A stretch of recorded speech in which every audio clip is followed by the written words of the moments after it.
Dear friends, in this video we are going to discuss about consensus and controversy, models of professional roles, theories about right action, self-interest, customs and religion, and uses of ethical theories. Consensus, as you are aware that bringing the agreement between different cadre or group of people on a common agenda, that is called consensus. According to the principle of tolerance, the objective of teaching and studying engineering ethics is to discover ways of promoting tolerance in the exercise of moral autonomy by engineers.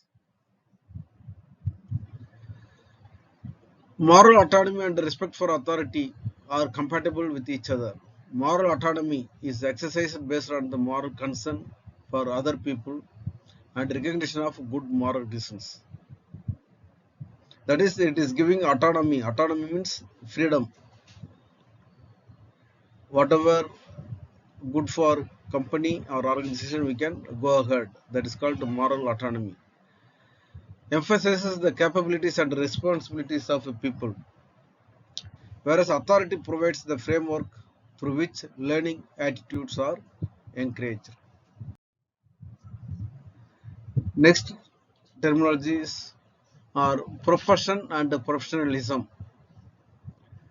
Profession is used as a synonym for job or occupation.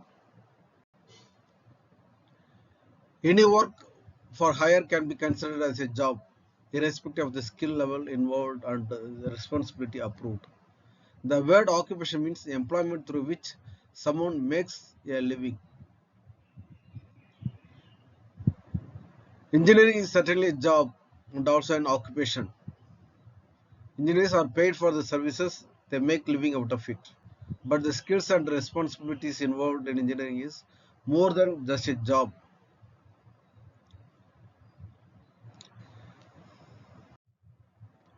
Senses of engineering, the field of the activity under understanding through the inquiry, distinction of moral issues from non-moral issues, following and identifying the codes of conduct, and understanding the meaning of morally correct. These are called senses of engineering. Now we will come to the theories about right action. The ethical theories are useful in many respects in understanding moral dilemma. They provide clarity, consistency, systematic and comprehensive understanding. It provides a helpful practical guidance in moral issues towards the solution. It justifies professional obligations and decisions.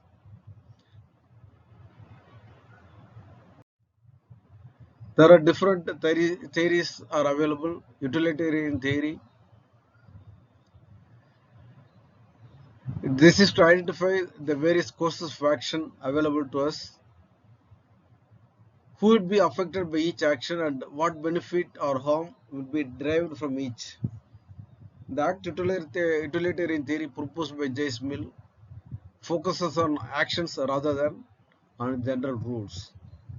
An action is right if it generates the most overall good for the most people. That is called action theory.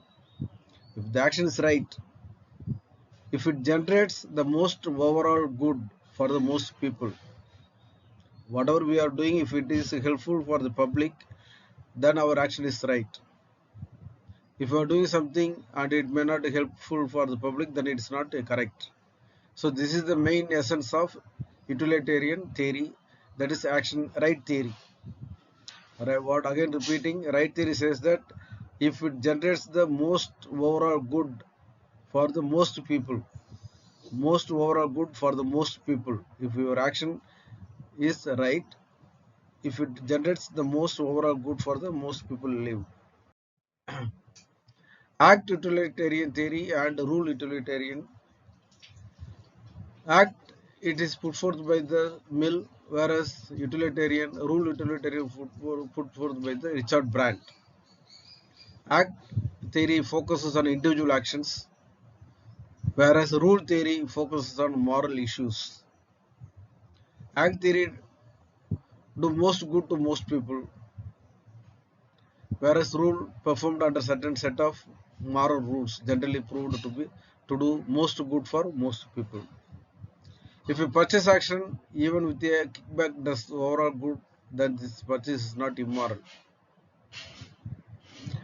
If a purchase action even with a kickback does overall good, then this purchase is not immoral. It is moral. Even for the best purchase, if a kickback is involved, then the purchase is immoral. That is rule theory. An act is good if it can achieve higher levels of happiness, pleasure, etc. An act is good if it satisfies rational desires that are approved based on psychology. These are the differences between utilitarian theories, that is act utilitarian, and rule utilitarian theories. Customs and religion. Customs, it is a tolerance for various customs, beliefs and outlooks. It means that every reasonable people will not agree on moral issues and professional ethics. According to this principle, that is ethical relativism, actions are considered morally right when approved by law or custom, and wrong when they violate the laws or customs. The deciding factor is the law or the customs of the society. Should we accept the principle of relativism or not? That is the question here many people will raise. A few reasons to accept this are explained, like laws appear to be objective ways for judging values. The laws and customs lead to definite, clear and real, but not always. Religion have major roles in shaping moral values over geographical regions. Christianity has influenced the Western countries, Islam in the Middle East, Buddhism and Hinduism in Asia, and Confucianism in China. There is a strong psychological link between the moral and religious beliefs of people following various religions and faith. Religions always support moral responsibility.